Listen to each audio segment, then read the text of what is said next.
आध्यात्मिक विचार करायला अवघड जातात, परंतु त्याचा परिणाम सुखात होतो. भौतिक विचार लवकर माणसाला जाणून घ्यायला खूप सोपे वाटतात, परंतु त्याचा परिणाम चांगला नसतो. आणि परमार्थाची अवस्था अशी आहे, परमार्थामध्ये क्रियेला प्राधान्य नसतं, तर परमार्थामध्ये परिणामाला प्राधान्य असतं. संसारामध्ये क्रिया प्रधान असते, तर परमार्थामध्ये भावना प्रधान असते. देव आणि संत याच्यामध्ये अंतर काय आहेत? देवाची सत्ता कर्म सापेक्ष असते आणि साधूची सत्ता ही कर्म निरपेक्ष असते. देवाची सत्ता ही कर्म सापेक्ष असते आणि साधूची सत्ता ही कर्म निरपेक्ष असते. स्थानाला खूप महत्व आहे सज्जन हो. भक्तिशास्त्रामध्ये व्यक्ती महात्म्य वर्णन केलेलं आहे. भक्तिशास्त्रामध्ये तत्व महात्म्य वर्णन केलेलं आहे. भक्तिशास्त्रामध्ये वस्तू महात्म्य वर्णन केलेलं आहे. काही ठिकाणी व्यक्ती महात्म्य वर्णन केलेलं आहे. महाभारताचा प्रसंग आहे. भगवान ज्यावेळेला शिष्टाई करण्याकरता श्रीधाम इंद्रप्रस्थावरून हस्तिनापूरला यायला निघाले, भगवंतांनी धर्मराजाला विचारलं, राजा काय करून येऊ सांगा? युद्ध निश्चित करून येऊ का युद्ध रद्द करून येऊ? खेळ तो येण्याची खेळावा. भगवंतासारखा चतुर दुसरा कोणीच नाही. म्हणून तर जगद्गुरु तुकोबारायांनी त्याला चतुराचा शिरोमणी म्हटलंय. चतुरा तू शिरोमणी गुणाला वंद्याची खाली मुकुटा सकळा मनी कन्या तुझी विठोबा. चतुरा तू शिरोमणी गुणाला वंद्याची खाली मुकुटा सकळा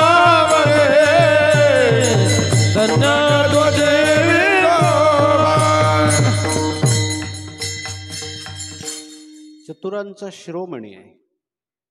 कुणाचा उद्धार करायचा आणि कुणाला पाताळात घालायचं हे त्याला सांगायची गरजच पडत नाही. महाभारतामध्ये एक श्लोक आलेला आहे, एष एव साधु कर्म कारयती उन्निनिष्यती. महाभारतामध्ये व्यास महर्षींनी खूप गोड चिंतन केलंय. परमात्मा ज्याच्याकडून साधू कर्म करून घेण्याची इच्छा करतात, त्याच्याकडून साधू कर्म करून घेतात, आणि ज्याच्याकडून असाधू कर्म करण्याची परमात्म्याला इच्छा होते, त्याच्याकडून असाधू कर्म करून घेतात. म्हणून आपले वैकुंठ, आपल्या स्वानंद सुखनिवासी मारुती बाबांचं वाक्य आहे, शरीराची 3 चिमट्या राख होईपर्यंत माणसाने आपल्या मनावर विश्वास ठेवू नये. कधीच नाही. स्थान महात्म्य आपल्याला पाहायचं आहे. भगवान खूप चतुर आहे. धर्मराजाला विचारलं, राजा युद्ध निश्चित करून येऊ का युद्ध रद्द करून येऊ? नवल धर्माची थोरी ज्यासी शत्रू नाही संसारी. जीवन कसं असावं सज्जन हो? मोकळे मन रसाळवाणी याची गुणे संपन्न.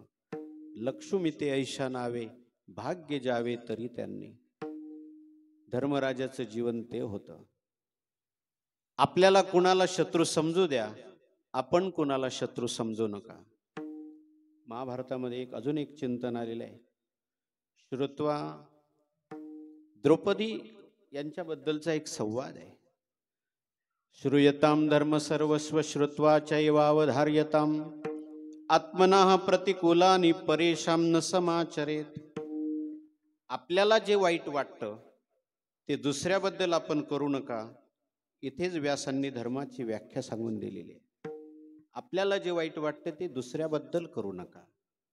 इथेच धर्म सामावले. भगवंताने धर्मराजाला विचारलं, राजा युद्ध निश्चित करून येऊ का युद्ध रद्द करून येऊ? धर्मराज म्हणायला लागले, देवा मला हिंसा आवडत नाही. हिंसेमध्ये 3 प्रकार आहे. एक आहे कायिक हिंसा, एक आहे वाचिक हिंसा, एक आहे मानसिक हिंसा. अहिंसा त्याच्यामध्ये 3 प्रकार आहे.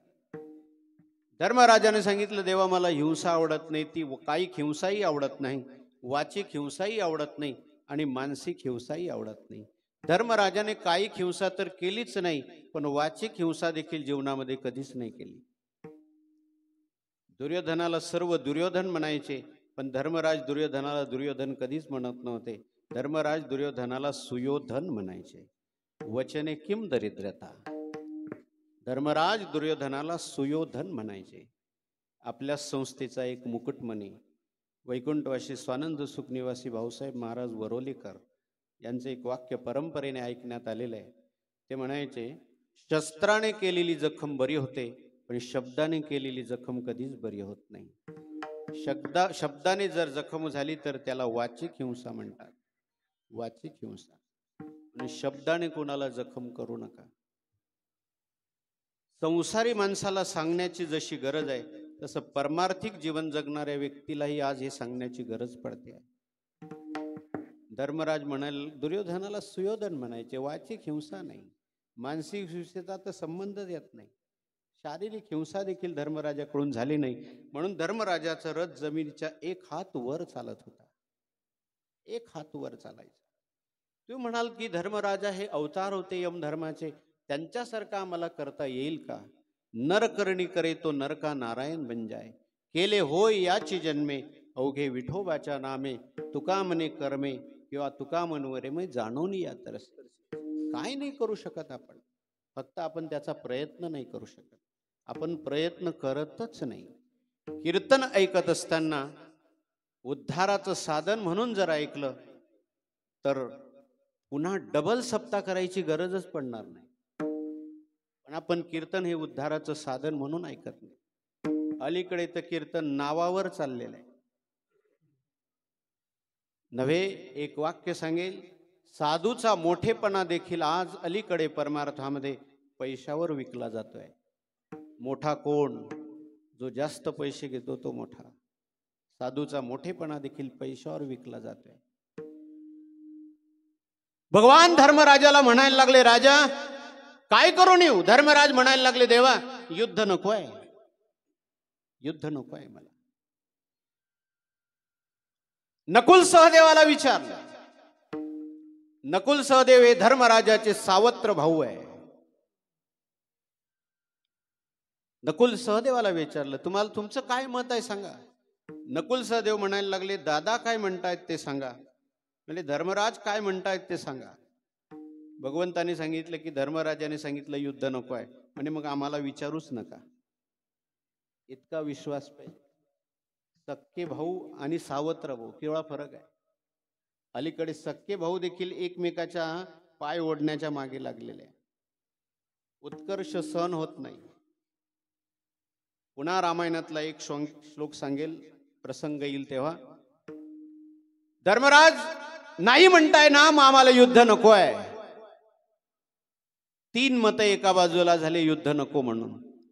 अर्जुनाकडे गेले. अर्जुनाला विचारलं, अर्जुना तुझं काय मत आहे? अर्जुन म्हणायला लागला, देवा तप कशा करता केलाय?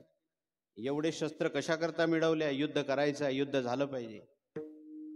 धर्मराज काय म्हणता? म्हणे धर्मराज म्हणतायत की युद्ध नको. अर्जुन म्हणायला लागला, वेळ लागलाय धर्मराजाला, युद्ध व्हायलाच पाहिजे. भीमाकडे गेले. भीमाला विचारलं, भीमा तुझं काय मत आहे? भीम म्हणायला लागला, मत विचारूच नको देवा. दुर्योधनाची मांडी फोडायची आहे, दुःशासनाची छाती विदीर्ण करायची आहे, युद्ध झालंच पाहिजे. एका बाजूला 3 मतं आणि एका बाजूला 2 मतं.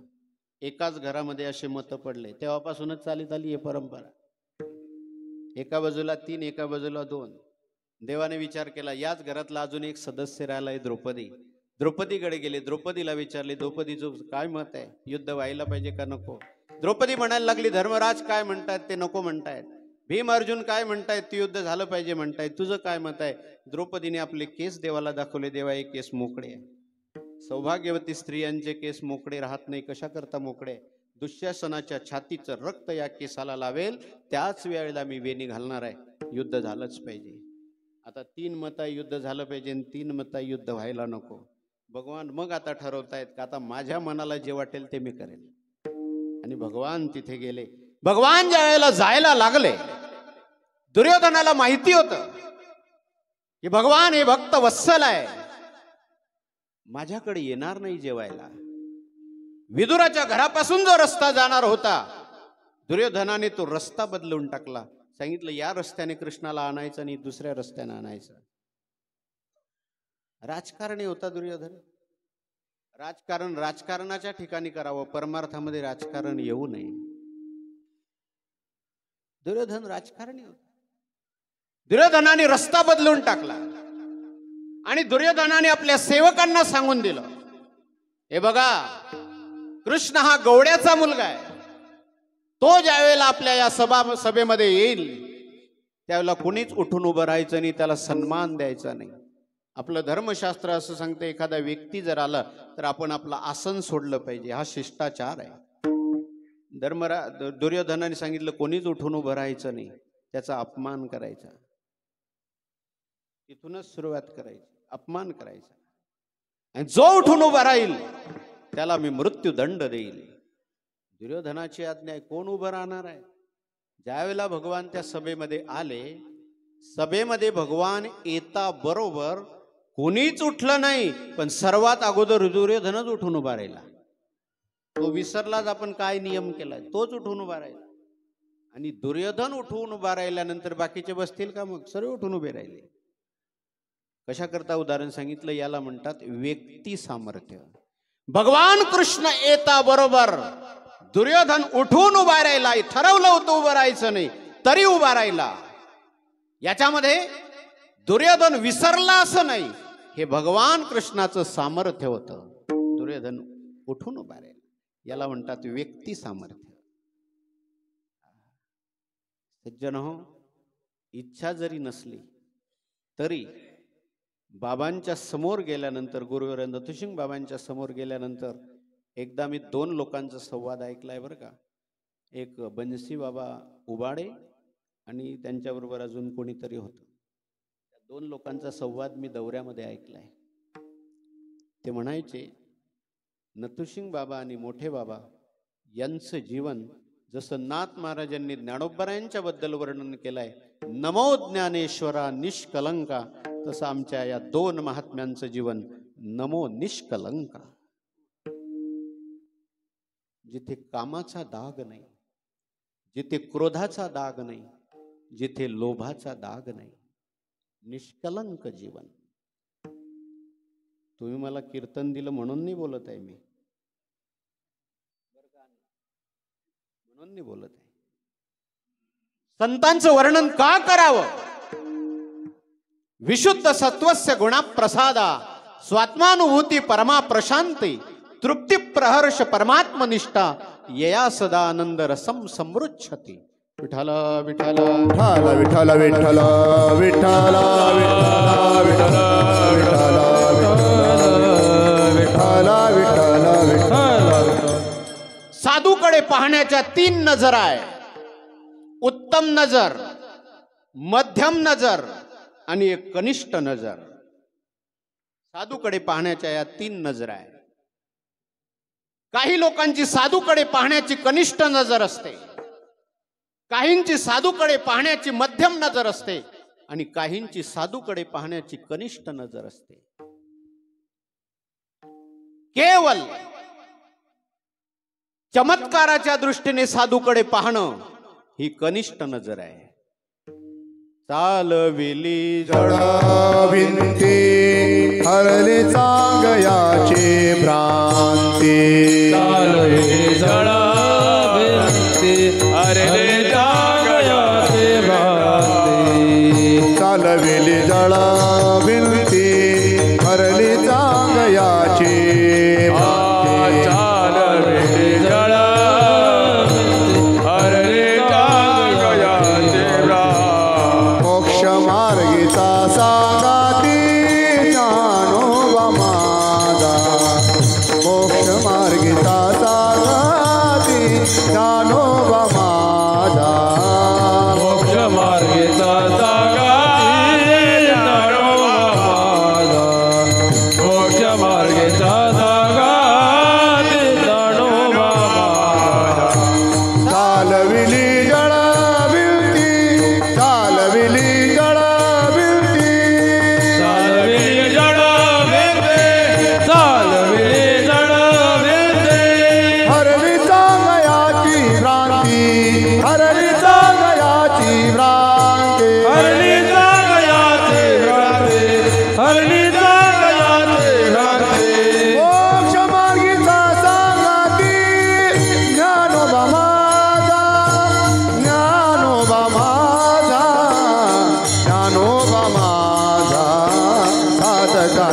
माय बाप करुषणे हरे ताप सर्वाभूती सुखारूप ज्ञानोबा माझा संगाती ज्ञानोबा माझा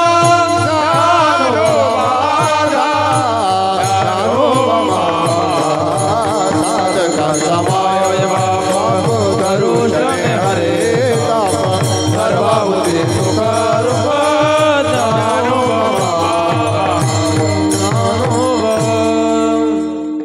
ज्ञानोबारायांकडे केवळ चमत्काराच्या दृष्टीने पाहणारी नजर आहे ती कनिष्ठ नजर आहे. भिंत चालवली म्हणून ज्ञानोबाराय मोठे नाही, ती केवळ कनिष्ठ नजर आहे. ज्ञानोबारायांनी भिंत का चालवली? जगाने मानावं म्हणून संत चमत्कार करत नसतात नव्हे, संतांचं संतत्व हाच मोठा चमत्कार असतो. जगाने मानावं म्हणून संत, त्यांना चमत्कार करायची काय गरज आहे? चांगदेवासारख्या सिद्ध योग्याचा अभिमान स्खलन करण्याकरता ज्ञानोबारायांनी भिंत चालवली. कारण माझ्या चांगदेवासारखा सिद्ध योगी या भारतभूमीमध्ये जन्माला आलेला आहे आणि त्याला जर अभिमान झाला तर सिद्धांचं पतन होऊन जाईल. ज्ञानोबारायांना ही तडमड होती. ज्ञानोबारायांनी आपल्याला मानावं म्हणून भिंत नाही चालवली, नाही. कारण भक्ती मार्गातले 5 शत्रू आहे. 5 प्रकारचा अभिमान हा भक्ती मार्गातला शत्रू आहे. पहिला शत्रू आहे जाती विद्या महत्वंच रूप यौवनमेवच यत्नेन परिवर्जयेत पंचैते भक्ती कंटकः. हे भक्ती मार्गातले 5 शत्रू आहे. पहिला शत्रू आहे जातीचा अभिमान, दुसरा शत्रू आहे ज्ञानाचा अभिमान, तिसरा शत्रू आहे मोठेपणाचा अभिमान. वैकुंठवासी स्वानंद सुख निवासी शांताराम बाबा गुरुजींचं वाक्य मी दुपारी येताना वाचलं. माणसाने मोठं अवश्य व्हावं पण मोठेपणाच्या अभिमानाला मोठं होऊ देऊ नये. मोठेपणाचा अभिमान, जाती विद्या महत्वंच रूपाचा अभिमान आणि तारुण्याचा अभिमान हे भक्ती मार्गातले 5 शत्रू आहे. ज्ञानोबारायांनी विचार केला, हा एवढा मोठा महात्मा, एवढा सिद्ध योगी ज्याने 14 वेळेला काळाला परत पाठवलेला आहे, त्याला जर अभिमान झाला तर सिद्धांचं पतन होऊन जाईल. काशीमध्ये घडलेली घटना आहे. एक तरुण विद्वान, ज्ञान पाहिजे पण त्या ज्ञानाच्या पाठीमागे परिपक्वता पाहिजे, गुण पाहिजे त्या गुणाच्या पाठीमागे परिपक्वता पाहिजे. आणि पुन्हा सांगेल, ज्ञान असेल पण ज्ञानी माणसाचं पण केव्हा होईल की ज्या वेळेला त्या ज्ञानाच्या पाठीमागे गुरुची कृपा नसेल, त्यावेळेला त्याचं पतन झाल्याशिवाय राहत नाही. गुरुकृपेची फार गरज आहे. गुरुकृपा नसेल तर पतन होऊन जाईल. नामनिर्देश करत नाही पण गुरुवर्य बाबांच्या सानिध्यामध्ये राहणारे बरेच लोक असे आहे की जे अक्षर शत्रू होते पण पूर्ण महाराष्ट्र त्यांनी कीर्तनाने गाजवला. हा गुरुकृपेचा परिणाम आहे. नाव नाही का? गुरुची कृपा 4 अंगाने प्रसवते. गुरुरालोक्य मात्रेन स्पर्शात संभाषणादपि मनसा यस्तु संस्कार क्रियते योग वर्तमनः. 4 अंगाने प्रसवते. 4 विठ्ठल विठ्ठल विठ्ठल विठ्ठल विठ्ठल विठ्ठल विठ्ठल.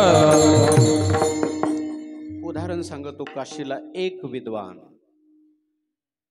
त्याने इतकी विद्वत्ता प्राप्त केली, सर्वांना पराजित केलं. काशीच्या लोकांचं नाव जायला लागलं कारण तो काशीच्या बाहेरून आलेला होता. त्यावेळेला काशीत एक महात्मा होते, स्वतःला लपवलेलं होतं. चातुर्य लपवी महत्व हरी पिसवे पण मिरवी आवडोनी किंवा जगा माझे. स्वतःला लपवून ठेवलेलं होतं. त्या महात्म्याच्या जवळ काशीतले विद्वान गेले आणि म्हणायला लागले, महाराज आपल्या काशीचं नाव जाणार आहे. बाहेरून कोणीतरी एक पंडित आलेला आहे आणि तो सर्वांना हरवतोय. कृपा तुम्ही चला बाहेर या. त्यावेळेला ते महात्मा त्या पर्णकुटीतून बाहेर आले. त्या विद्वानासोबत चर्चा केली आणि चर्चेमध्ये त्या विद्वानाला हरवलं. तरुण विद्वान होता, हरवलं त्याला. तो हरल्यानंतर त्याला तो पराजय सहन नाही झाला. पराजय सहन न झाल्यामुळे त्याने ठरवलं की आता आत्महत्या करायची, म्हणून तो आत्महत्या करण्याकरता निघाला. पराजय सहन नाही झाला, आत्महत्या करण्याकरता निघाला. हे ज्यावेळेला त्या महात्म्याला माहिती पडलं की माझ्या देशातला एक विद्वान पराजय सहन न झाल्यामुळे आत्महत्या करण्याकरता जातोय, त्यावेळेला तो महात्मा त्याच्याजवळ गेले आणि म्हणायला लागले, बाबा मी तुला लिहून देतो, की तू सर्वांमध्ये विद्वान आहे, पण तू आत्महत्या करू नको. जसं त्या महात्म्याला तो जाऊ नये याची चिंता वाटली, तसं ज्ञानोबारायांना माझ्या चांगदेवाचं पतन होऊ नये याची चिंता वाटली. म्हणून ज्ञानोबारायांनी भिंत चालवली आणि तो अभिमान संपवला. भिंत, पण हे भिंत चमत्काराकरता चालवली नाही. म्हणून ज्ञानोबारायांना केवळ त्या अंगाने पाहू नये, चमत्काराच्या दृष्टीने पाहणारी नजर अधम नजर, आचरणाच्या दृष्टीने साधूकडे पाहणं याला मध्यम नजर म्हणतात. मध्यम नजर. आणि तिसरा मुद्दा, अनुभवाच्या दृष्टीने साधूकडे पाहणं याला उत्तम नजर म्हणतात. तुकोबारांना विचारा, तुकोबाराय म्हणतात ज्याचा अनुभव सर्व विश्व परमात्मा आहे असा झालेला आहे तोच खरा साधू आहे. ऐसा ऐसा ज्याचा अनुभव विश्वदेव सत्यात्वे, विश्वदेव सत्यात्वे, विश्वदेव सत्यात्वे. ऐसा ज्याचा अनुभव विश्वदेव सत्यात्वे, विश्वदेव सत्यात्वे, विश्वदेव सत्यात्वे. ऐसा ज्याचा अनुभव विश्वदेव सत्यात्वे, विश्वदेव सत्यात्वे, विश्वदेव सत्यात्वे. ऐसा ज्याचा अनुभव विश्वदेव सत्यात्वे, विश्वदेव सत्यात्वे, विश्वदेव सत्यात्वे. अनुभवाच्या दृष्टीने जो संतांकडे पाहतो ती उत्तम नजर आहे. उत्तम नजर आहे. या लोकांचं जीवन सज्जन हो, असं जीवन होतं. ज्ञानोबारायांच्या म्हणण्याप्रमाणे जर सांगायचं झालं, ते चालते ज्ञानाचे बिंब, तयाचे अवयव ते सुखाचे कोंब, एर माणूस पण ती भांब लौकिक भाग. पण साधू सामान्य माणसाला कळतच नाही. साधू करण्याकरता साधूच व्हावं लागतं. तुका म्हणे अंगे व्हावे ते आपण, तुका म्हणे अंगे व्हावे ते आपण, तरीच महिमान येईल कळोळो, येईल कळो, तरीच महिमान येईल कळो. तुका म्हणे अंगे व्हावे ते आपण, तुका म्हणे अंगे व्हावे ते आपण, तरीच महिमान येईल कळो, हो, तरीच महिमान येईल कळो. अनेक गुण त्या संतांच्या ठिकाणी सांगितलेले आहेत. थोडस एक विधान करतो आणि क्षमा मागेल माझा, त्याच्यामध्ये काही उद्देश नाही आहे. पण ज्यावेळेला संस्थेत गेल्यानंतर, नवीन संस्थेत गेल्यानंतर, ज्यावेळेला मोठे बाबांच्या नावाचा कुठेच उल्लेख दिसत नाही, त्यावेळेला खूप वेदना होतात. वेदना होतात. आपण विभागले गेलो, प्रांत प्रांतामध्ये विभागणे गेलो, जातीमध्ये विभागणे गेलो, प्रांतात विभागले. एक उदाहरण सांगतो. परवा दिवशी मी बोललो एका ठिकाणी, महाभारताचं युद्ध सुरू झालं आणि नियम सुरू झाला. अर्जुन रथावर चढल्यानंतर युद्ध संपलं संध्याकाळी की एक नियम होता, भगवान अगोदर रथाच्या खाली उतरायचे आणि नंतर अर्जुन उतरायचा. पण रथाच्या खाली भगवान आधी उतरल्यानंतर अर्जुनाचा हात धरायचे आणि अर्जुनाचा हात धरून अर्जुनाला रथाच्या खाली उतरवायचे. एका ठिकाणीचं असं वर्णन आहे, भगवान असा गुडघा ठेवायचे आणि गुडघ्यावर अर्जुन पाय ठेवायचा आणि पाय ठेवून अर्जुन खाली उतरायचा. या जगदीश्वराचे प्रेम एथ दिसतसे निरूपम, कैसे पार्थेयने सर्वोत्तम पुण्य केले. पुण्यामध्ये दोन भाग आहे, एक आहे केवल पुण्य आणि एक आहे सर्वोत्तम पुण्य. आपण करतो तो केवल पुण्य आणि अर्जुनाने केले ते सर्वोत्तम पुण्य. माते जेने पाविजे ते शुद्ध पुण्य. ज्या अर्थी ज्ञानोबा शुद्ध पुण्य शब्द वापरतायत त्या अर्थी अशुद्ध पुण्य देखील असलंच पाहिजे. या अर्थी ज्ञानोबा शुद्ध पुण्य शब्द वापरतायत. अर्जुनाला 2 वेळेला गीता सांगावी लागली भगवंताला. पहिली गीता सांगितली ती भगवद्गीता आणि नंतर गीता सांगितली त्याला अणुगीता म्हणतात. काही विद्वानांनी प्रश्न निर्माण केलाय का हो, भगवंताने अर्जुनाला गीता सांगितली, भगवंताचं व्यापकत्व अर्जुनाने पाहिलं. 11व्या अध्यायामध्ये भगवंताने विश्वरूप दर्शन अर्जुनाला दाखवलं. आश्चर्यवत पश्यति कश्चिदेनम आश्चर्यवत वदति तथैव चान्यः. अर्जुनाला भगवंताचं रूप कळण्याकरता देवाला दिव्य दृष्टी द्यावी लागली. एकदा दिव्य दृष्टी दिली, अर्जुनाला ज्ञान झालं. मग सावडा सकंकणू बाहू पसरवणी दक्षिणू आलिंगिला स्वर शरणू भक्त राजतो ये हृदयीचे ते हृदय घातले. द्वैत नामोडता केले आपणा ऐसे अर्जुना. अर्जुन जर ब्रह्म झाला, मग अर्जुन ब्रह्म झाला, अर्जुनाला देव कळला, तरी देखील अर्जुन देवाच्या गुडघ्यावर किंवा हातावर पाय ठेवून उतरत का होता? अर्जुनाला देव कळलाय ना. शिष्यस्तेहम शादी माम त्वम प्रपन्नम. देवा मी तुझा शिष्य आहे आणि तू म्हणशील ते मी करायला तयार आहे. धर्मावर शस्त्र धरू का सांग, हे अर्जुनाचं वाक्य आहे. आणि मग तो अर्जुन देवाच्या हातावर पाय ठेवून का उतरतोय? एकाने प्रश्न केलाय, याचं उत्तर सांगेल. अर्जुनाला भगवंताने गीता सांगितली, पण ती गीता फक्त युद्ध करण्या इतकीच अर्जुनाला कामाला आली. नंतर अर्जुनाला त्या गीतेचा विसर झाला. अर्जुन गीता विसरला. जर अर्जुनासारखा भक्त गीता विसरतो, आमच्यासारखे अभंग विसरतील यात काय? अर्जुन गीता विसरला, म्हणून अर्जुन भगवंताच्या हातावर पाय ठेवून उतरत होता. युद्ध संपलं आणि युद्ध संपल्यानंतर शेवटचा दिवस भगवंताने अर्जुनाला सांगितलं, अर्जुना रथाच्या खाली उतर.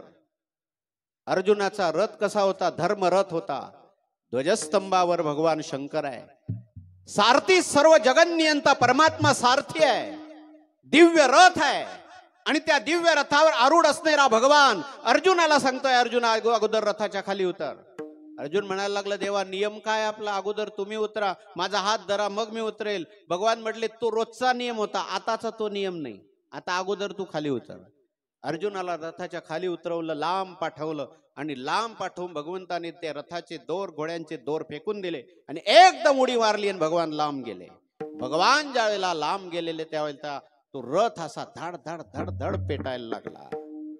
अर्जुन तर अवाकच राहिला. देवा, म्हणून भगवान म्हटले, म्हणून तुला मी सांगितलं तू खाली उतर आधी. मग अर्जुनाने देवाला विचारलं, देवा हा रथ कसा जळला आता? भगवान म्हटला, तो कधीचा जळून खाक झालेला होता.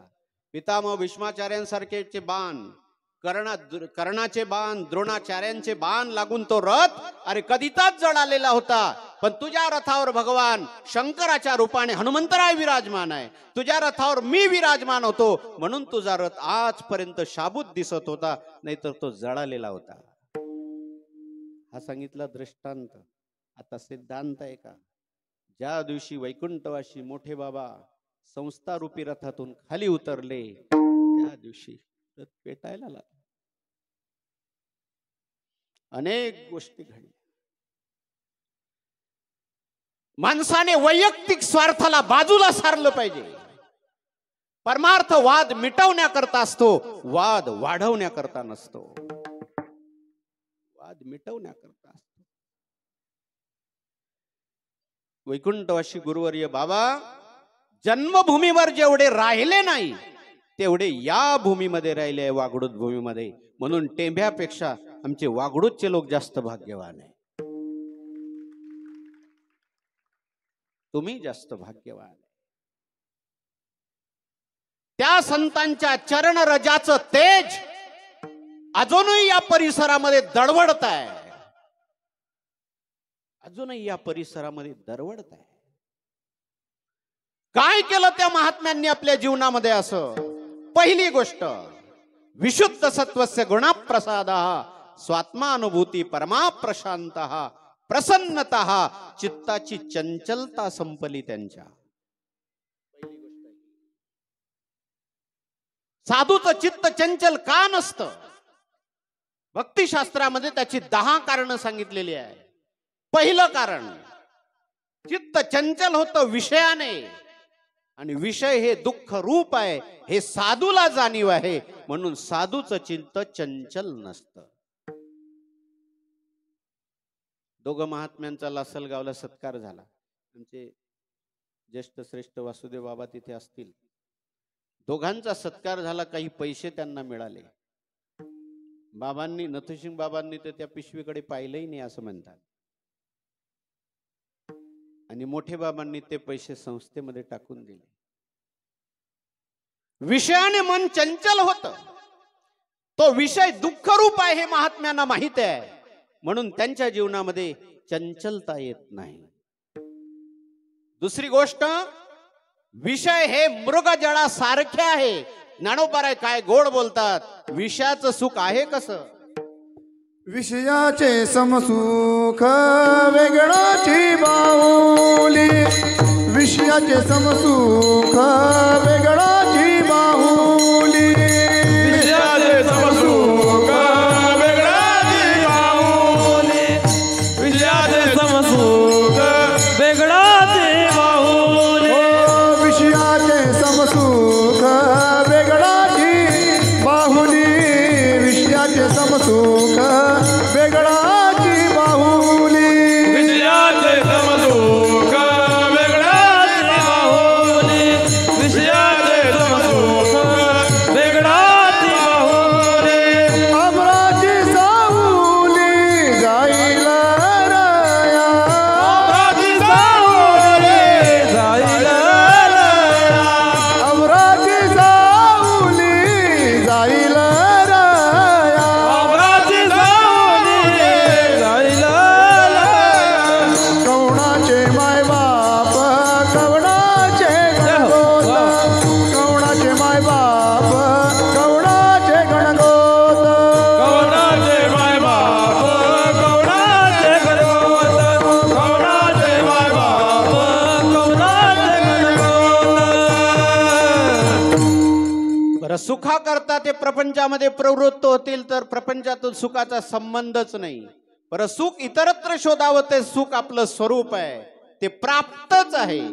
कृतकृत्य झालो कृत कृत्य झालो, झालो कृत कृत्य झालो, कृत कृत्य झालो, इच्छा केली ते पावलो, इच्छा केली ते पावलो, इच्छा केली ते पावलो, इच्छा केली ते पावलो, इच्छा केली ते पावलो, इच्छा केली ते पावलो, कृत कृत्य झालो,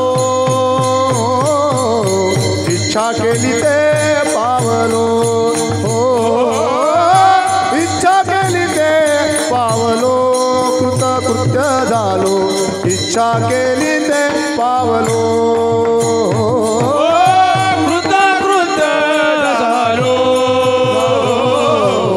इच्छा केली ते पावलो, ओ इच्छा केली ते पावलो, पावलो, इच्छा केली ते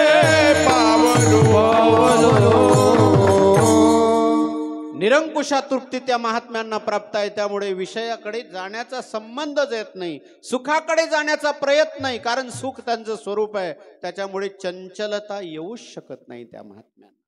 कृतकृत्यात कर्तव्य कुणा करतायत? ज्याला प्राप्तव्य शिल्लक आहे त्याच्या करता कर्तव्य आहे, पण ज्याला प्राप्तव्य शिल्लक नाही तर कर्तव्य कशा करता? पंचदशीमध्ये विद्यारण्य स्वामी बोलतात, किमिच्छन् कस्य कामाय शरीरम अनुसंज्वरेत अयत आत्मानं चेद विजानीयात अयमस्मेति पुरुषः किमिच्छन् कस्य कामाय शरीरम अनुसंज्वरेत. कशा करता शरीराला त्रस्त करतील? मग जगामध्ये येतात तरी कशा करता? आहे केवल उपकार करण्याकरता. येथे उपकारासाठी, येथे उपकारासाठी, ते उपकारासाठी, ते उपकारासाठी, येथे उपकारासाठी, येथे उपकारासाठी, येथे उपकारासाठी,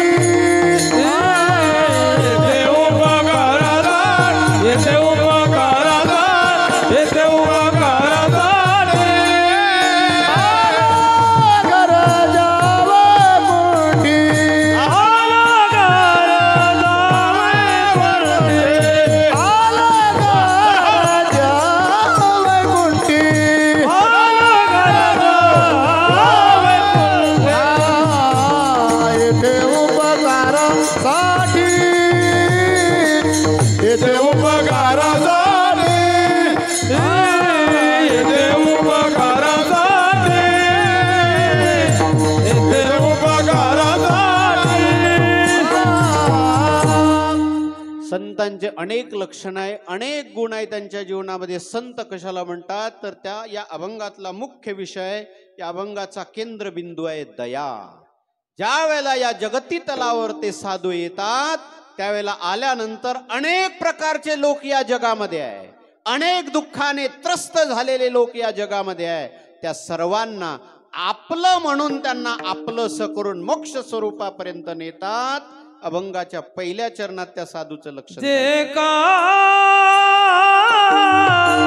रंजले गाजले, जे का रंजले गाजले,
करता अंतकरणाची चित्ताची शुद्धता लागते. त्या महात्म्याच्या जीवनामध्ये देहशुद्धी झाली, त्या महात्म्याच्या जीवनामध्ये भूतशुद्धी झाली आणि त्या महात्म्यांच्या जीवनामध्ये चित्तशुद्धी झाली.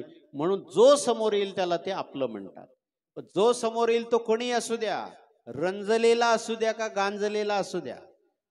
वैकुंठवासी स्वानंद सुख निवासी कंधारकर महाराजांच्या गाथामध्ये रंजलेला शब्दाचा अर्थ सांगितलेला आहे सुख आणि गांजलेला शब्दाचा अर्थ सांगितलेला आहे दुःख. मी थोडंसं कालच आमचे स्वानंद सुख निवासी चैतन्य महाराजांना फोन केला आणि त्यांना विचारलं की गाथ्यामध्ये एक रंजलेल्या शब्दाचा अर्थ सुख सांगितलेला आहे आणि गांजलेल्या शब्दाचा अर्थ दुःख सांगितलेला आहे, याची संगती कशी लावायची.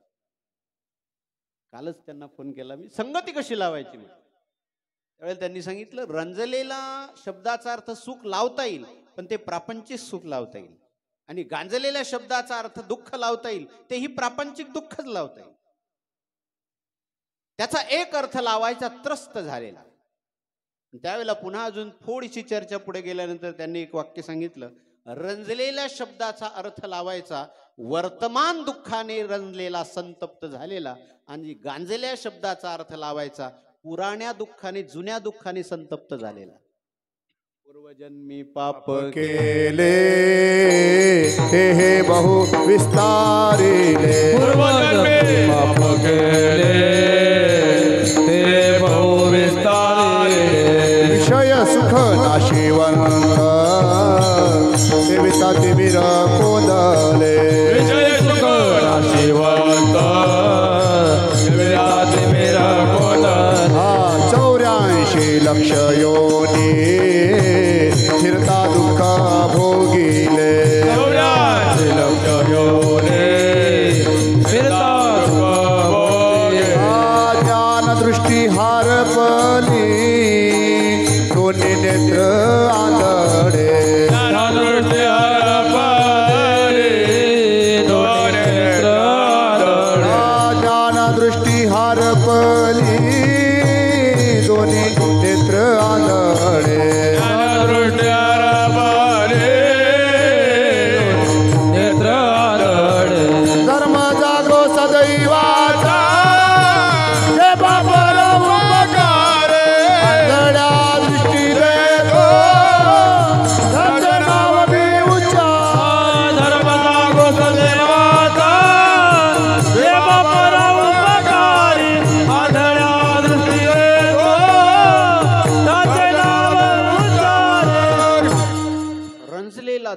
गांजलेला, वर्तमान दुःखाने गांजलेला, भूत दुःखाने, पूर्वजन्माच्या अनंत जन्माच्या दुःखाने गांजलेला असा जरी असला तरी साधू त्याला आपलंसं करतात. आपलंसं करत नाही, त्याला आपलं म्हणतात.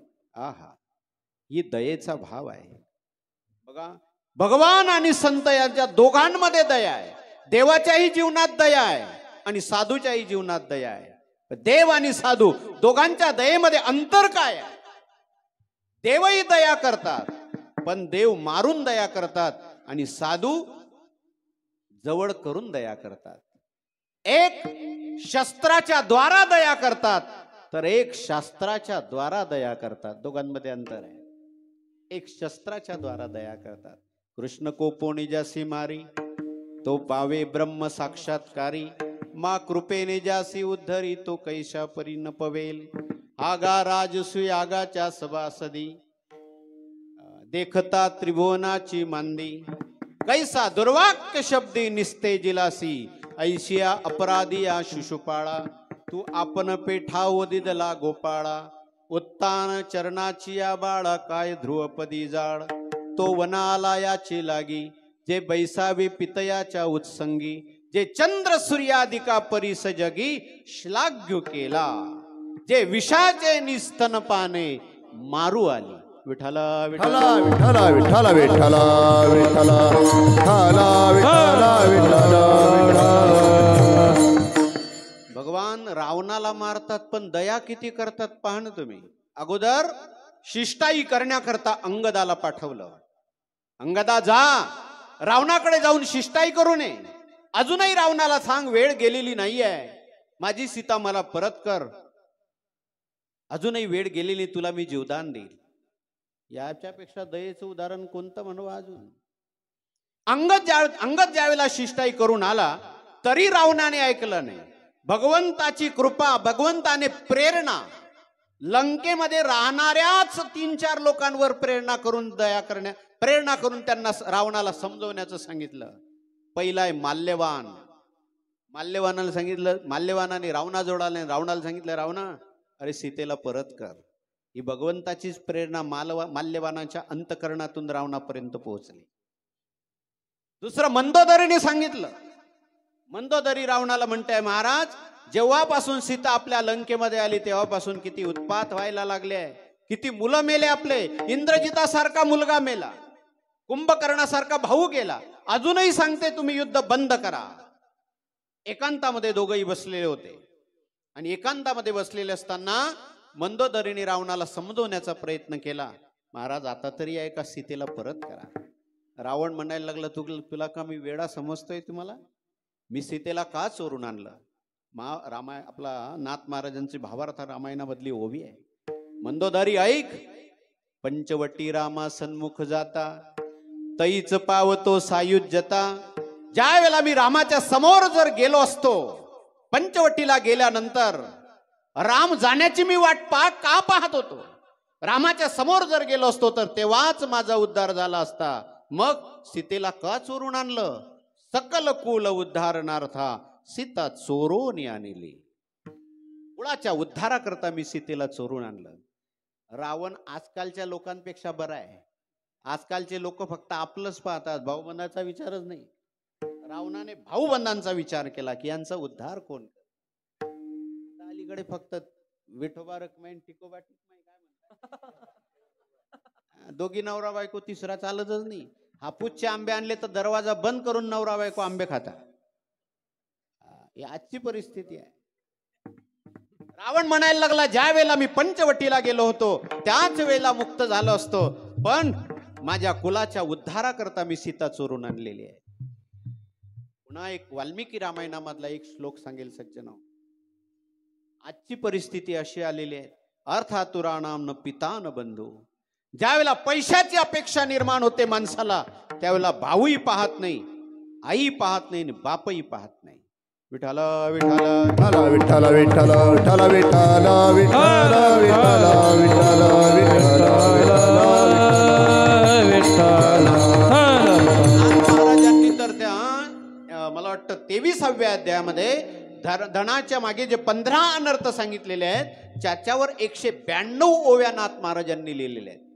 त्या 192 ओव्यांमध्ये नाथ महाराजांच्या काही ओव्या प्रसिद्ध आहे. अहो, धन पाहिल्यानंतर संकी मुलगी बापाला विष देते धनाकरता, कन्या बापासी देत असे वीक. नाथ महाराजांच्या भागवतामध्ये चिंतन. मुलगी आपल्या बापाला विष देते, एवढा स्वार्थ कठीण आहे. भगवान पूज्यपाद शंकराचार्य महाराजांनी अर्थाला अर्थ म्हटलेलंच नाही, ते म्हणतात अर्थ आहे पण तो खऱ्या अर्थाने अनर्थ आहे. विठाला विठ्ठल विठ्ठल विठ्ठल विठ्ठल विठ्ठल. मंदोदरी समजवते आहे, रावण ऐकत नाही. माल्यवान समजवतो, रावण ऐकत नाही. बिभीषणाने समजवलं, रावणाने ऐकलं नाही. कुंभकर्णाने समजवलं, रावणाने ऐकलं नाही. अजून दयेचं कोणतं प्रमाण पाहिजे? कुंभकर्णाला मंदोदरी समजवते तरी ऐकत नाही रावण. दुसरं उदाहरण, जसं राम प्रभूने रावणावर दया करण्याचा प्रयत्न केला, पण त्या दयेमध्ये आणि साधूच्या दयेमध्ये अंतर आहे.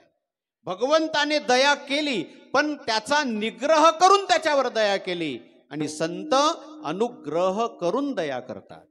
विठाला विठ्ठल विठ्ठल विठ्ठल विठ्ठल विठ्ठल विठ्ठल. भागवतात एक प्रसंग आहे. ज्या वेळेला आत्मदेवाकडे शेजारी लोक यायला लागले, आणि शेजारचे लोक यायला लागल्यानंतर आत्मदेवाला विचारायला लागले, आत्मदेव अरे तुला संतती नाही. आत्मदेव म्हणायला लागला, काय माहिती बा, नाही त्याला काय करावं आता. शेजारचे लोक येऊन सांगायला लागले, आत्मदेवा अरे तुझ्या पितर जे आहे ना, तुझ्या हातचं पाणी पित नसतील, तुझ्या घरचं अन्न खात नाही का, तुला संतती नाही म्हणून. आत्मदेवाच्या मनामध्ये हा भ्रम टाकून दिला. आणि भ्रमाला कधीच औषध नसतं, भ्रमाला कधीच औषध नाही. एक हिंदीमध्ये वाक्य आहे, बहम की बीमारी का कोई इलाज नहीं होता है. भ्रमाला औषधच नसतं. रावणाच्या मनामध्ये, आपल्या आत्मदेवाच्या मनामध्ये भ्रम टाकला. आत्मदेवा अरे तुला संतती नाही, तुझे पितर तुझ्या हातचं पाणी पित नसतील, अन्न खात नसतील. संतती न होण्याची धर्मशास्त्रामध्ये काही कारण सांगितलेले आहे. पहिलं कारण शारीरिक दोष, दुसरं कारण प्रारब्धाचा दोष. आणि प्रारब्धाचा दोष निर्माण कशामुळे होतो? जी स्त्री या जन्मामध्ये भ्रूण हत्या करते त्या स्त्रीला 7 जन्मपर्यंत संतती होत नाही. भ्रूण हत्या करणारी प्रारब्धाचा दोष. पुन्हा त्याच्यामध्ये सदोष प्रारब्ध आणि एक निर्दोष प्रारब्ध. एक शरीराचं प्रारब्ध, शरीराचा दोष, एक प्रारब्धाचा दोष. त्याच्यामध्ये 3 प्रकार पडलेले आहे अजून. कर्मज व्याधी, जसं व्याधीचे प्रकार आहे, कर्मज, दोषज आणि उभयज, हे 3 प्रकार आले. आत्मदेवाला समजवलं, आत्मदेवाने विचार केला, संतती नाही जगण्यात काय अर्थ आहे. म्हणून आत्मदेव आत्महत्या करण्याकरता वनामध्ये आला. आणि वनामध्ये आत्महत्या करण्याकरता आला असताना एका सरोवराच्या जवळ उभा आहे एक यती त्या ठिकाणी बसलेले आत्मदेवाने पाहिले. विचार केला आत्मदेवाने, मरता मरता या यतीचं दर्शन घेऊन मग मरावं, मरता मरता साधूचं दर्शन घेऊन मरावं. म्हणून तो आत्मदेव त्या यतीजवळ आला, दर्शन घेतलं, यतीने आशीर्वाद दिला. पण आत्मदेवाचा चेहरा अप्रसन्न दिसला. यतीने आत्मदेवाला विचारलं, हे आत्मदेव, हे ब्राह्मणा, काय कथम रोदिशी विप्रत्वम, का ते चिंता बली असे, का रडतोय तू, काय चिंता आहे तुला? आत्मदेव म्हणायला लागला, महाराज काय सांगावं, मला संतती नाही. मला संतती नाही येत बाजूला सारा, माझ्या दारी जी गाय आहे त्या गायीला वासरू होत नाही, माझ्या दारी जे झाड आहे त्या झाडाला फळ लागत नाही. एवढंच नव्हे, मी जर बाजारामधून फळ आणले तर ते फळ घडी आणता बरोबर तत्रम शीघ्रम विनश्यती, लगेच नष्ट होऊन जातात. शीघ्रम विनश्यती, माझ्या दैवामध्ये फल नाही महाराज. यती म्हणायला लागला, हे भूदेवा, अरे संततीची इच्छा सोडून दे, कारण तुझं मी प्रारब्ध पाहिलं. सप्त जन्मावधी तव पुत्रो नैवच नैवच, 1 जन्म नाही, तुला 7 जन्मपर्यंत संतती होणार नाही. आत्मदेव म्हणायला लागला, माझे पुढचे 7 जन्म तुम्हाला कळले का? म्हणे हो. ज्या अर्थी तुम्हाला माझे पुढचे 7 जन्म कळले त्या अर्थी तुम्ही त्रिकालदर्शी आहात, महात्मा आहेत, सामर्थ्य आहेत, तुम्ही काय नाही करू शकत. म्हटले मग काय म्हणणं आहे तुझं? काय नाही, मला एकच माझं म्हणणं आहे, मला संतती द्या. आत्मदेवाला तो यती म्हणायला लागला, रिकामी पंचायत मागे लागली. आता करमकरांच्या आवडी चढा, रिकामी पंचायत मागे लागली. यती म्हणायला लागला, अरे सगराला मुलांमुळे दुःख झालं, अंग राजाला मुलामुळे दुःख झालं, अंग राजा वेनामुळे मरण पावला, सगराला दुःख झालं, पुत्राची आशा सोडून दे. अरे संन्यासे सर्वथा सुखम, संन्यासी अवस्थेमध्ये सुख आहे, मुलाची अपेक्षा सोडून दे. आत्मदेव म्हणायला लागला, ते काहीच सांगू नका, मला मुलगा द्या. यतीचा नाविलाज झाला. एक फळ होतं, ते फळ उचललं, आत्मदेवाच्या हातात दिलं, सांगितलं जा घरी जा, तुझ्या पत्नीला हे खायला दे, 1 वर्षभर पर्यंत पवित्र राहायला सांग, 1 वर्षामध्ये तुला निर्मल मुलगा होईल. 5 नियम सांगितले. पहिलं, 1 टाइम जेवायला सांग. दुसरं, सत्य बोलायला सांग, सत्य आचरण करायला सांग, भगवत चिंतन करायला सांग, असत्य बोलायला सांगू नको, आणि पावित्र्याने राहायला सांग, तुझ्या पत्नीला चांगला मुलगा होईल. तो आत्मदेव घरी गेला. घरी गेल्यानंतर ते फळ आपल्या पत्नीला दिलं. कोणत्याही गोष्टीवर विश्वास पाहिजे. महाभारतामध्ये एक चिंतन आलेलं आहे, सौरदात सर्वभूतानां विश्वासो नाम जायते तथा सत्सु विशेषेण विश्वासम कुरुते जना. जो निर्हेतुक जगावर प्रेम करतो, अशा महात्म्यावर विश्वास ठेवल्याशिवाय राहू नये. विठ्ठल विठ्ठल विठ्ठल विठ्ठल विठ्ठल विठ्ठल विठ्ठल. आत्मदेव म्हणायला लागला, फळ दिलं, पत्नीला सांगितले फळ खा, पण तिचा विश्वास नव्हता. आणि विश्वास नसल्यामुळे ती विचार करायला लागली, असे फळ खाण्यानं कुठे मुलं होता का. तिने ते फळ त्या गाईला, अंगणामध्ये गाय होती, त्या गाईला खाऊन घालून दिलं. साधूच्या द्वारा आलेला प्रसाद त्याचा अव्यय होऊ नये. प्रसादाचे अनेक प्रकार आहे. एक आहे वस्तुरूपाचा प्रसाद आणि एक आहे शब्द रूपाचा प्रसाद. एखाद्या वेळेला साधूच्या द्वारा, शब्दाच्या द्वारा देखील प्रसाद येतो. शब्दाच्या द्वारा देखील प्रसाद येतो, तो शब्दरूपी प्रसाद आहे. परवा मगाशी तुम्हाला ते 2-4 मुद्दे सांगितले ना.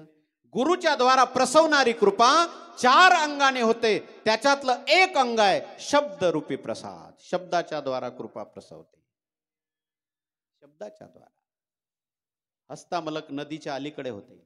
भगवान पूज्यपाद शंकराचार्य महाराज नदीच्या पलीकडे आहे. पाठाची वेळ झाली, आणि पाठाची वेळ झाल्यानंतर नदीला पूर आलेला होता. भगवान पूज्यपाद शंकराचार्य महाराज यांनी आवाज दिला, अरे चला लवकर, या पाठाची वेळ झालेली आहे. बाकीचे शिष्य म्हणायला लागले, गुरुजी नदीला पूर आहे, कसं येणार. आचार्यांनी आवाज दिला, अरे लवकर या. शब्द आवाज येता बरोबर, शब्द ऐकता बरोबर हस्तामलकाने विचारच नाही केला, पाण्यामध्ये पाय टाकला, आणि पाण्यात पाय टाकता बरोबर, पाय टाकता बरोबर कमळाचं फूल तयार झालं. नाव पडलं पद्म पदाचार्य. शब्दाच्या द्वारा कृपा प्रसवते. विठ्ठल विठ्ठल विठ्ठल विठ्ठल विठ्ठल विठ्ठल विठ्ठल विठ्ठल विठ्ठल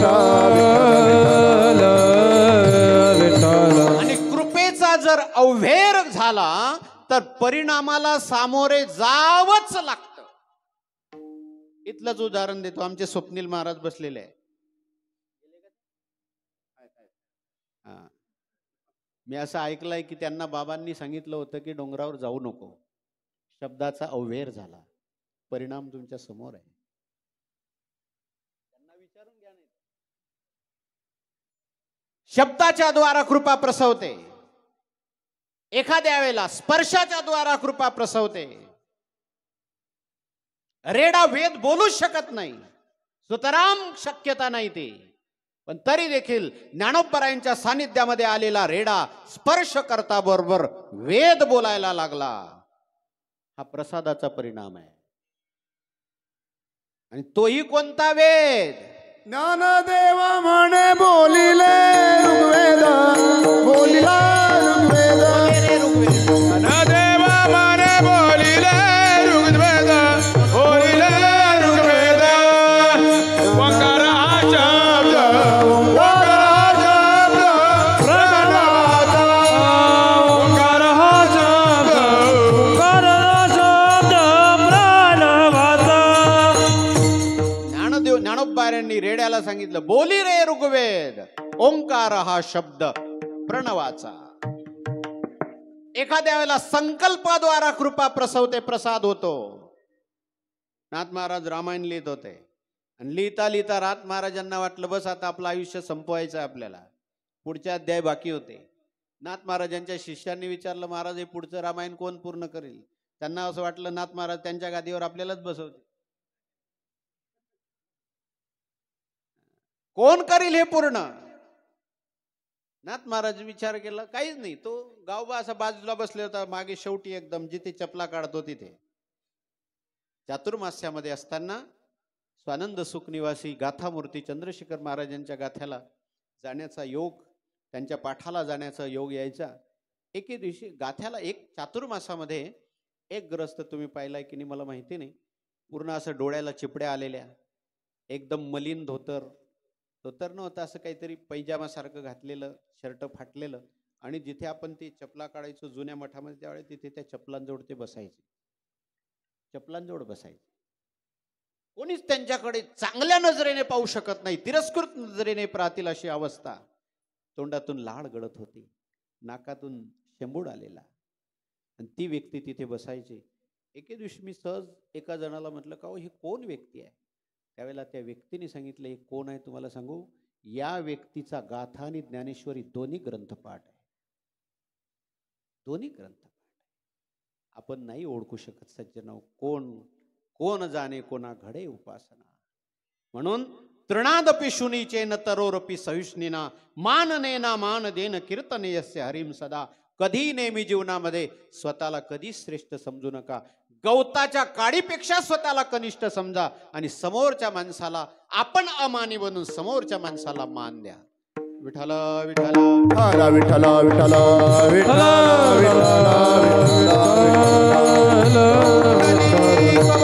हरी विठ्ठल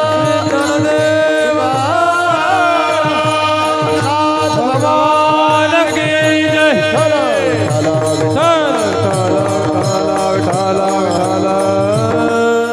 नाथ महाराजांना लोकांनी विचारलं, महाराज हो तुमचे ग्रंथ कोण पूर्ण करेल? नाथ महाराज म्हणले, काळजी करू नका, तो माझा गावबा बसलेला आहे. आणि तो काय करायचा माहिती का, रोज फक्त पंक्तीच्या टायमावर यायचा. फक्त अशी घटना नाही घडलेली नाही इथे, रोज फक्त पंक्तीच्या टायमावर यायचा. जेवणारी बी पाहिजे महाराज. लोक बिचारे अन्नदान करतात, न खाणारे साधू आणून काय फायदा आहे, खाणारा साधू आणला पाहिजे. आणि ते असे अन्नदान करणारे त्या आखाजीला पत्ता खाणारे खेळणाऱ्या देतात का? ते सप्तामध्ये येणाऱ्यांनाच देतात. त्यांना माहिती आहे की पुण्य इथेच होईल, तिथे नाही होणार. एक वाक्य सांगू, ज्ञानोबरायांच्या पालखी सोहळ्यामध्ये जे लोक अन्नदान करतात ते अन्नदान खरं, म्हणजे याचा अर्थ इथे खोटं अन्नदान आहे असं नका समजू, पण पायी चालणाऱ्या प्रत्येक वारकऱ्याच्या उदराचा आश्रय जे अन्न करतं, ज्याच्या द्वारा ते अन्न आलेलं आहे, तोही एक भाग्यवानच आहे. कारण ज्ञानोबरायांच्या सानिध्यामध्ये तो व्यक्ती चाललेला आहे. राम म्हणता वाट चाली यज्ञ पाऊला पाऊली.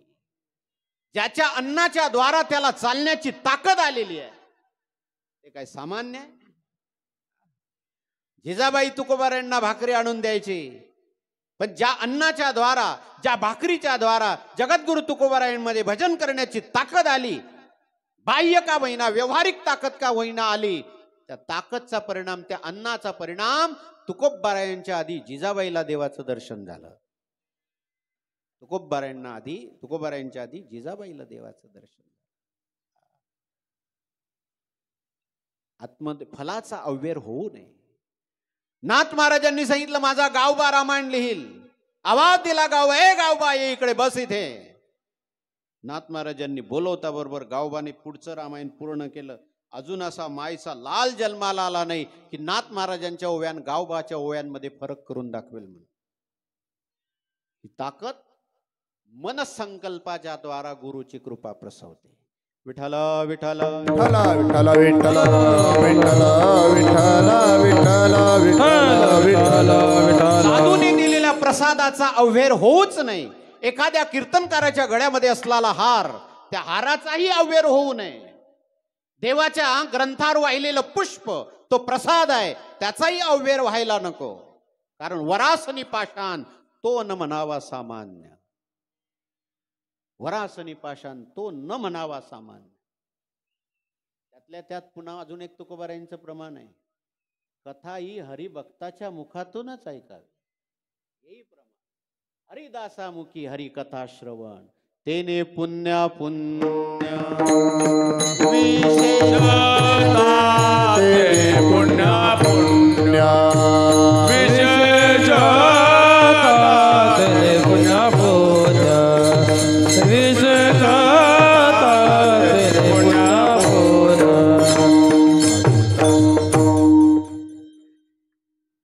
यतीने दिलेल्या फळाचा त्या आत्मदेवाच्या पत्नीने अव्हेर केला. त्याचा परिणाम काय झाला? त्या गाईला मुलगा झाला. गाईला खाऊ घातले होतं, त्याचं नाव गोकर्ण झालं. गोकर्णो पंडितो ज्ञानी धुंदुकारी महाखलाहा. पुढचा विषय सांगतोय मी तुम्हाला. ज्यावेळेला धुंदकारी दुष्ट निघाला, त्यावेळेला आत्मदेव आत्महत्या करण्याकरता निघाला. त्यावेळेला गोकर्णाने आपल्या बापाला उपदेश केलाय. बाबा, असार खलु संसारो दुःख रूपी विमोहका. सुतक कस्य धनम कस्य स्नेहवान जलते निशम. न चंद्रस्य सुखम किंचित न सुखम चक्रवर्तीना. सुखमस्ती विरक्तस्य मुनीर एकांत जीविना. बाबा, अहो या संसारात सुख नाहीच आहे. त्रस्त झालेला आहे आत्मदेव, आणि त्रस्त झालेल्या आत्मदेवाला ज्ञानोपदेश करणारा गोकर्ण तुकोबाराय म्हणतात. त्यासी मने जो आपुले. लक्षण सांगत असताना दुसऱ्या चरणात तुकोबाराय सांगतात, तोची साधू ओळखावा, तोची साधू ओळखावा, तुझी साधू ओळखावा, तुझी साधू ओळखावा, तोची साधू ओळखावा,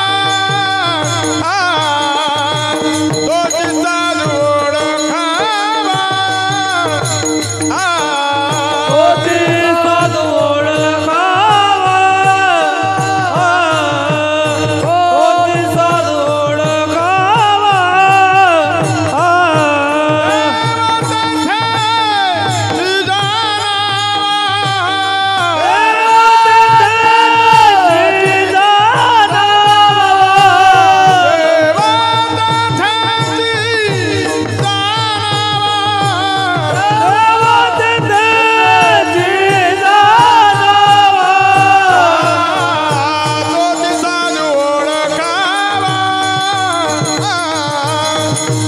साधू ओळखावा, तुझी साधू ओळखावा, तुझी साधू ओळखावा.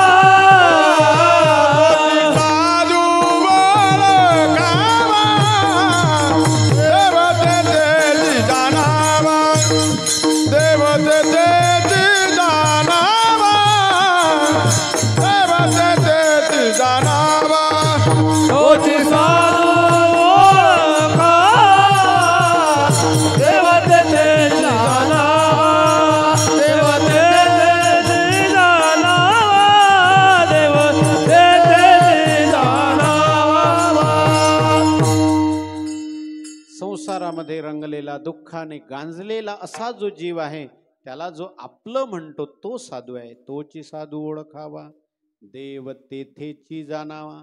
चकार हा अन्याची व्यावृत्ती करत असतो. याचा अर्थ देव दुसरीकडे नाही आहे का? वेद काय सांगतो? सर्वम खल्विदम ब्रह्म. सर्वीकडे परमात्मा भरलेला आहे. समस्त श्री वासुदेव ऐसा प्रतिती रसाचा ओतला भाव. देव तर सर्वीकडे आहे. विठ्ठल जडी सडी भरला,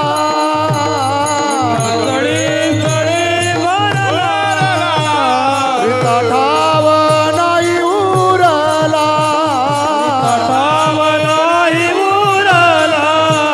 अजिम्या दृष्टीने पाहिला,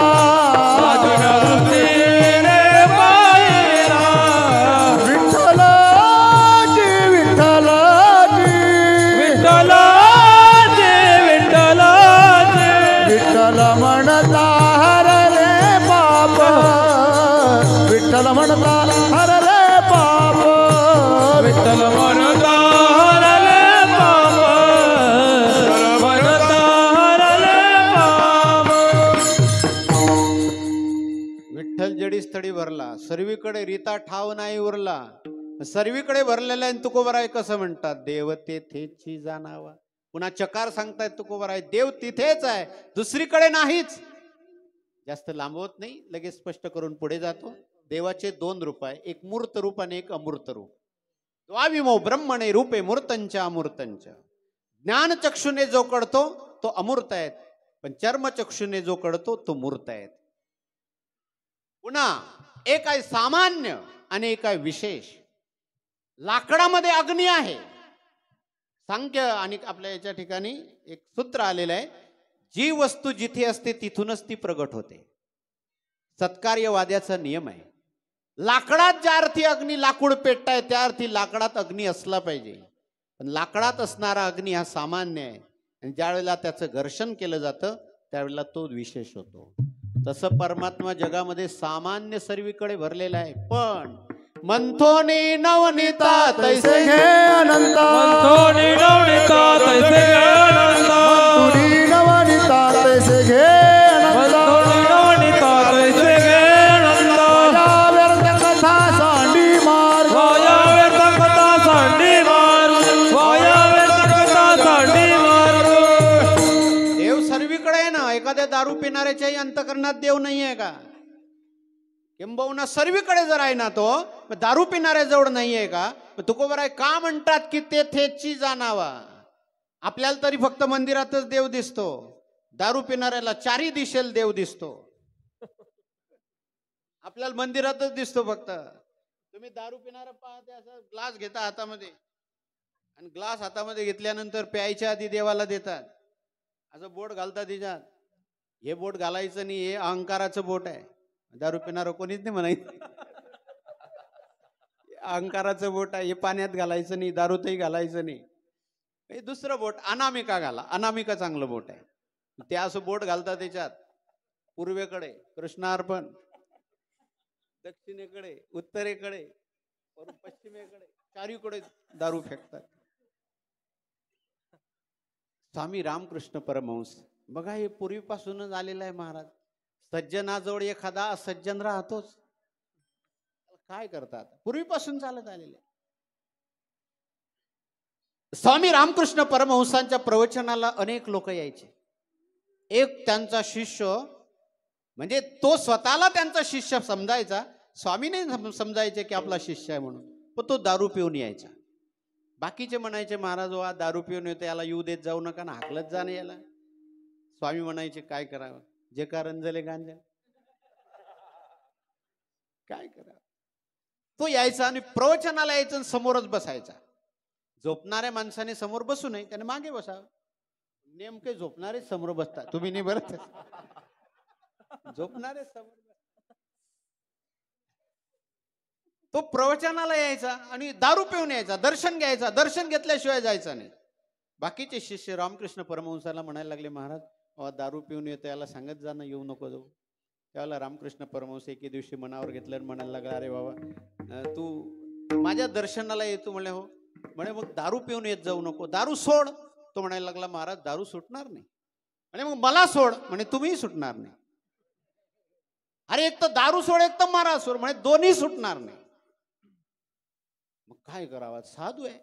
रामकृष्ण परमहंसांनी त्यांना सांगितलं एक काम कर दारू पेत जा पण दारू पिताना अगोदर दारू मला समर्पण करून मग पेत जा.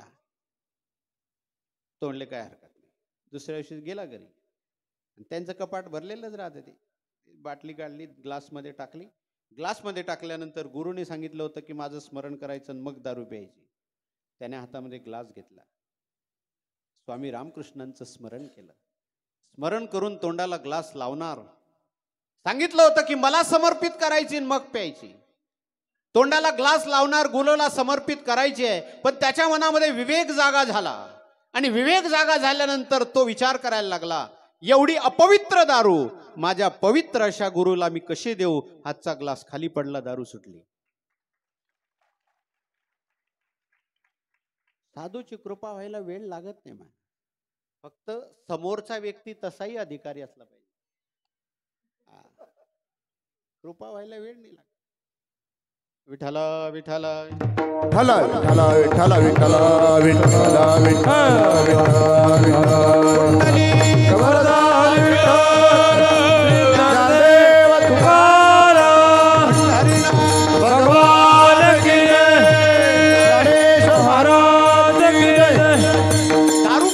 ज्याच्याही अंतःकरणात देव आहे ना, देवाचे दोन रूप आहे, एक सामान्य आणि एक विशेष. सामान्य गोष्ट ही कार्याच्या विरोधी नसते. लाकडात अग्नी आहे पण सामान्य आहे, आणि सामान्य असल्यामुळे तो अग्नी जाळण्याचं काम करू शकत नाही. ज्या वेळेला तो अग्नी विशेष होतो त्यावेळेला तो जाळण्याचं काम करतो.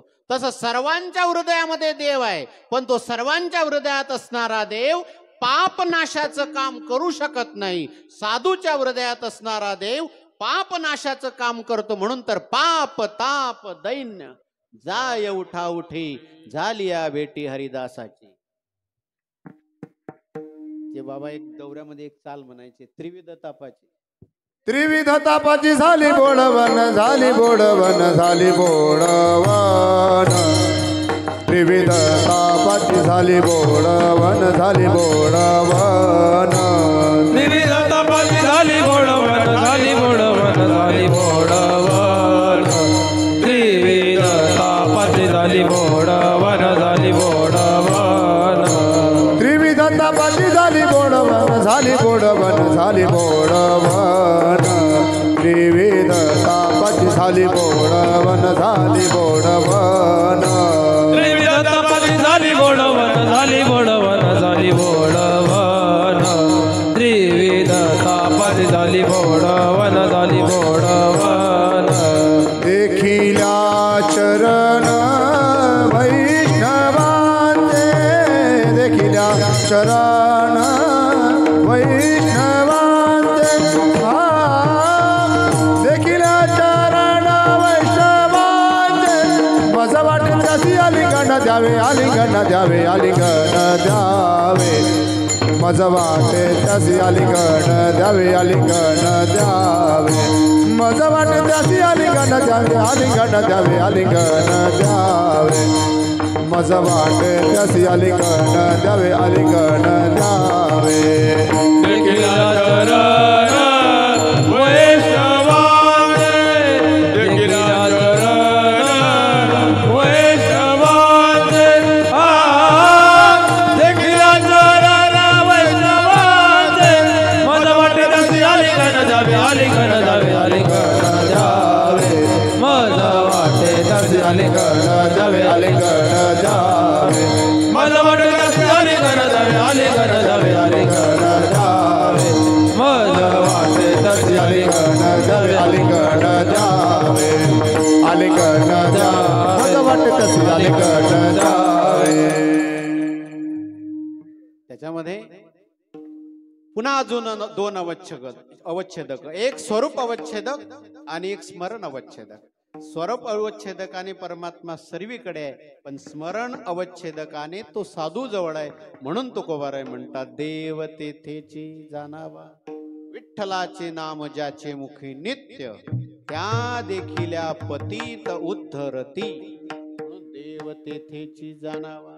दुसरी गोष्ट, त्या संतांचं अजून एक लक्षण खूप गोड वर्णन केलं तिसऱ्या चरणामध्ये. मृदु सबाह्य नवनीत. मृदु सबाह्य नवनीत. मृदु सबाह्य नवनीत. मृदु सबाह्य नवनीत. मृदु सबाह्य नवनीत. मृदु सबाह्य नवनीत. मृदु सबाह्य नवनीत.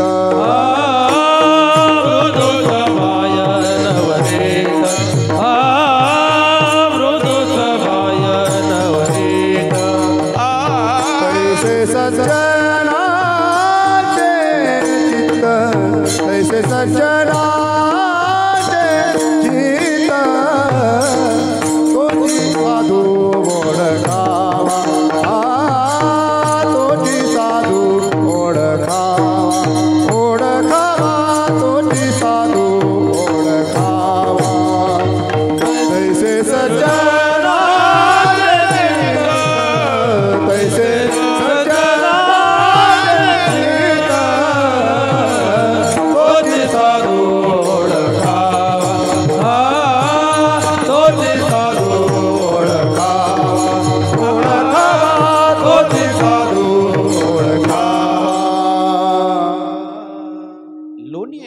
लोधी जसं आत बाहेर मऊ असतं तसं साधूचं चित्त कोमल असतं.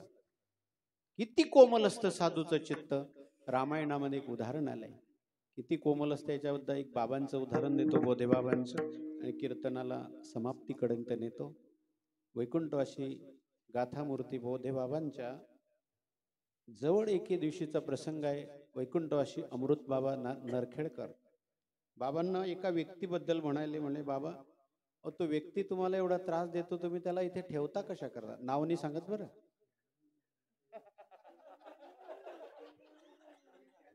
बाबांना म्हटले, बाबा तो व्यक्ती तुम्हाला एवढा त्रास देतो, तुम्ही त्याला ठेवता इथे कशा करतात? अभंग इतका म्हणजे सर्व गुण जर सांगायला गेले, बाबांनी एकच उत्तर दिलं बरं का. बाबा म्हटले, म्हणे महाराज, मी जर त्याला माझ्या जवळून काढलं तर तो जाईल कुठे? मृदू सभाह्य नवनीत. आमचे बाबा इथे ज्येष्ठ गुरुबंधू गुरुस्थानी असणारे पुंडलिक बाबा इथे आहे. अनेक वेळेला मोठे बाबांनी संस्थेमध्ये बाबांना कीर्तन दिलेले आहे ना, फळावरही दिलं, जोग महाराज सप्त्यातही दिलं, सर्वीकडेच. पुंडलिक बाबा जायचे मोठे बाबा जवळ, बाबा मला कीर्तन द्या, कीर्तन करायचं आहे मला. मृदू सभाह्य नवनीत. खरं आहे का खोटं आहे बाबा? पण त्यांची योग्यता ही तशी, गायक वादक सर्वच गोष्टी आहेत. विठ्ठला विठ्ठला ठाला ठाला विठ्ठला ठाला विठ्ठला विठ्ठला विठ्ठला विठ्ठला विठ्ठला हरी विठ्ठल तुकाराम भगवान की जय. 1997, 95, 96 मध्ये ज्यावेळेला आम्ही सुटलो, 95, 96 मध्ये सुटल्यानं मी असंच एकदा कीर्तना सांगितलं, मी 95, 96 ला सुटलो. कीर्तन झाले, एक ग्रहस्थ आला, म्हणेल का कोणत्या जेलमध्ये होते तुम्ही? म्हटलं संस्थेतून सुटलो. आणि संस्थेतून सुटल्यानंतर बाबांनी दौऱ्यामध्ये घेतलं. काय तेज होतं सज्जनो. नथुसिंग बाबा असेपर्यंत बोधे बाबा दौऱ्यातून गेलेच नाही. याचा अर्थ नंतर त्यांचे कार्यक्रमही वाढले. सर्वीकडे लोकांना अपेक्षा असते, त्यामुळे बाबा दौऱ्यातून गेले. पण तामथऱ्याला असताना बाबांनी एक प्रमाण सांगितलं होतं गाथ्यातलं. बोधे बाबांनी तामथऱ्याला असताना असाच काहीतरी विषय निघाला आणि बाबांनी एक प्रमाण सांगितलं. मी बसलेलो होतो, कोणीतरी अजून मला वाटतं माझ्यासोबत होतं. बाबांनी एक प्रमाण सांगितलं, अर्धक्षण घडता संतांची संगती, तेने होय शांती महत पापा. ते प्रमाण मी अजूनही वहीमध्ये लिहून ठेवलेलं आहे बाबांच्या नावावर. अर्धक्षण घडता संतांची संगती. दौऱ्यामध्ये घोगरे बाबा असायचे, घोगरे बाबा असायचे, विनायक बाबा असायचे. विनायक बाबा आहे ना, गेले का? विनायक बाबा असायचे. असे बरेच लोक ज्यांना गायन येत नाही, ज्यांना वादन येत नाही. त्यातले आम्ही होतो, आम्हालाही काही येत नाही. पण दौऱ्यात बाबांनी सांभाळलं. एक वर्षी कुठेतरी बाळद्याचा सप्ताह होता आणि तिथे दुष्काळ पडला. सप्त्याला दुष्काळ पडला का कुठे पडला काय माहिती, दुष्काळ पडला. मग त्यावेळेला बाबांनी सांगितलं, अरे आता दुष्काळी वातावरण आहे, लोकांकडून एवढे पैसे देणे होत नाही, तुम्ही थांबून जा. पण घोगरे बाबा सारखे ज्यांना गायन येत नाही, काही येत नाही, त्या हरिबाबा सारखे, हरिबाबा आपले हरिभाऊ ज्ञानेश्वरी पाठ, तेवी हरिभाऊ तिजारे, हे लोक दौऱ्यात राहायचे. त्यावेळेला बाबांना कोणीतरी म्हटलं, बाबा तुम्ही या लोकांना. बाबा म्हटले, अरे यांना मी नाही सांभाळणार तर कोण सांभाळेल, कोण सांभाळेल? महाराजाशी दया करणारे साधू या जगामध्ये. पुन्हा एक वाक्य सांगतो, शिष्याच्या पाठीवरून हात फिरवणारा हात आता राहिलेला नाही. हात फिरावायचे बाबा पाठीवरून. मी शिवडीला असताना आजारी पडलो. तो आपला दवाखान्याचा डॉक्टरचा आपला पहिल्यापासून संबंधच आहे. शिवडीला असताना आजारी पडलो, त्यावेळेला बाबांनी वर चालत आले वरच्या खोलीमध्ये. आणि ते आपले भाऊ आहे ना, काय नाव त्यांचं, समोर राहते ते, गंगा मिशन भाऊ. गंगा मिशन भाऊंना बोलवलं आणि तिथे माझ्या जवळ बसले, वडकटीजवळ. माझ्या अंगाला हात लावला, ताप आलेला होता. अंगाला हात लावला आणि सांगितलं, अरे तू आता त्र्यंबकेश्वरला येऊ नको, इथेच थांब. आणि गंगा मिशन भाऊंना बोलवून सांगितलं, हा माझा पोरगा आहे, याच्याकडे लक्ष. सज्जन हो, गेले दिगंबर ईश्वर विभूती, राहिल्या त्या कीर्ती जगा माझी. असं माझं म्हणणार कोण राहिलं या जगामध्ये आज? त्यासी म्हणे जो आपुले. कोण राहिलेलं आहे माझं म्हणणार? जगामध्ये ईर्ष्या निर्माण झाली, द्वेष निर्माण झाला. द्वेष हे दुहेरी विष आहे. व्यवहारिक विष माणसाच्या शरीराला मारतं, पण द्वेष रूपी विष माणसाच्या बुद्धीला मारतं. द्वेष निर्माण व्हायला लागले. अपेक्षा जर पूर्ण झाली नाही, व्यवहारिक अपेक्षा, तर माणसं लगेच द्वेष करायला लागतात. त्या भाऊंना सांगितलं, जोपर्यंत इथे राहील तोपर्यंत तुमच्या घरी येणार नाही, इथे जेवण आणून द्यायचं. मी त्यांच्या नातवाच्या वयाचा, पण गंगाभीषण भाऊ रोज ताट घेऊन त्याच्यामध्ये सर्व जेवण वाढून माझ्यापर्यंत आणायचे आणि मी जेवण करेपर्यंत बसायचे. ही माझी योग्यता नव्हती, हे माझ्या बाबांची कृपा होती. माझी योग्यता नाही. या व्यासपीठावर बसण्याची योग्यता आमची आहे का? अंगद ज्या वेळेला लंकेमध्ये गेला आणि लंकेमध्ये अंगदाने प्रवेश करता बरोबर लंकेतल्या राक्षसांनी अंगदाला हात जोडावे, कोणी मार्ग दाखवा. महाराज चला, हा रावणाच्या महालाचा रस्ता आहे. अंगद विचार करायला लागला, मी तर इथे पहिल्यांदा आलो नाही, माझं सामर्थ्य या लोकांना परिचित नाही, हे लोक मला नमस्कार का करतायत, माझ्या पाया का पडतायत, मला न विचारता मार्ग का दाखवतायत. अंगदाच्या हे लक्षात येत नव्हतं, पण कृपा आणि अंगदाच्या लक्षात आलं, ज्या अर्थी लोक मला न परिचित असताना माझ्या पाया पडतायत, हा प्रताप माझा नाही, माझ्या आधी आलेल्या हनुमंतरायांचा हा प्रताप आहे. तसंच सांगतो तुम्हाला, लोक ज्यावेळेला आमच्या पाया पडतात त्यावेळेला ती आमची योग्यता नाही, ती सद्गुरु जोग महाराजांची कृपा आहे. ते मोठे बाबांची, नथसिंग बाबांची कृपा आहे, आपल्या गुरुदेवांची कृपा आहे, वैकुंठवासी गोले बाबांची कृपा आहे, वैकुंठवासी निकम बाबांची, पांडुरंग बाबा वैद्य, वैकुंठवासी मधुकर बाबा, या संतांची कृपा आहे, ज्यांनी बोलणं शिकवलं. खाणं तर कोणी शिकवतो, बोलणं शिकवणारे फार कमी आहे. आमचे ज्यावेळेला कीर्तन व्हायचे 40 मिनिटाची, त्यावेळेला स्वानंद सुख निवासी मारुती बाबा ज्या जिन्यांवर आपण पाय ठेवून चढतो, त्यांच्या खोलीचा जो जिना आहे, त्या जिन्यांच्या पायरीवर बसून कीर्तन ऐकायचे. त्या पायरीवर बसून कीर्तन ऐकायचे. वैकुंठवासी स्वानंद सुख निवासी मारुती बाबा गुरव स्नान करून आल्यानंतर संस्थेमध्ये त्यावेळेला विद्या येथे राहायची असं म्हणतात. त्या विद्यार्थ्यांच्या दरवाजावर पाणी टाकायचे, तुळशीचं पान व्हायचे. बाबांना कोणीतरी विचारलं, हे तुमचे शिष्य आहे, तुम्ही या दरवाजावर पाणी टाकतायत, दरवाजाच्या पाया पडतायत, तुलसीचं पान वाहतायत, का करतायत असं? मारुती बाबांनी उत्तर दिलं, या विद्यार्थ्यामध्ये एखादा मुलगा असा तेजोवान निघेल, एखादा असा महात्मा जन्माला येईल, एखादा महात्मा असं ज्ञानाने असा प्रगट होईल की अखिल महाराष्ट्राला नव्हे अखिल भारताला तो सन्मार्गाला लावेल. म्हणून मी या दरवाजाचं दर्शन घेतो. आणि सांगू तुम्हाला, आपल्या संस्थेचा प्रताप केवळ महाराष्ट्रापुरती संस्था मर्यादित राहिली नाही, तर स्वानंद सुख निवासी वैकुंठवासी लोकेशानंद महाराजांच्या रूपाने अखिल भारताला तेजोमय बनवून टाकले. हे धवडिले जग सुखविला लाग कडिकाळाचा, सुखविला लाग कडिकाळाचा, सुखविला